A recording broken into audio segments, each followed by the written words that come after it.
Today we're going to do something much different than I normally do. I'm going to take apart this CRT that I found in my father-in-law's basement that he hasn't been using for years. Now, when I plugged this thing in and tested it the first time, it has some lines at the top that I have seen online that are caused by possibly dirty capacitors or just flat out bad capacitors. So let's take the back off and get inside this right now. Alright, inside the TV here we see this is very disgusting, very dirty, and a side note, I don't recommend you doing this if you've never done it before, because if you don't know, this part of the TV acts as a giant capacitor and stores energy no matter how long the TV has been turned off. So if you touch it, you can get a very nasty shock unless you discharge it. But I didn't do that right now because I don't have the tool to do it, and I did not want to go out and buy one. That being said, I still really wanted to try to clean this as best I can without discharging it. So let's see what we can do. So what I like to do when I'm cleaning stuff that has a lot of dust is use a new paintbrush, because paintbrushes are actually really good for this kind of stuff.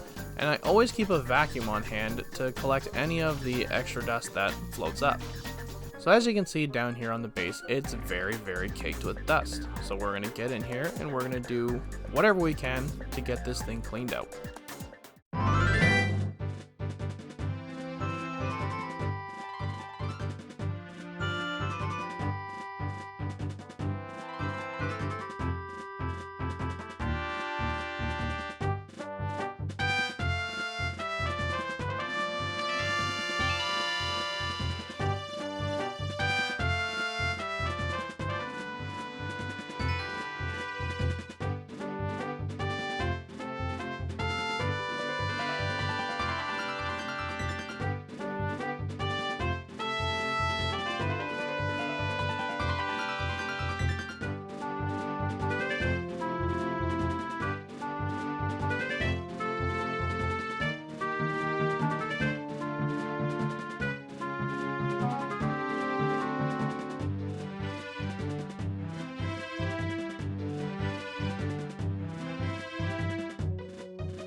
So now that we've got that as cleaned out as best as I can possibly get it, there's really not much left on the board at all.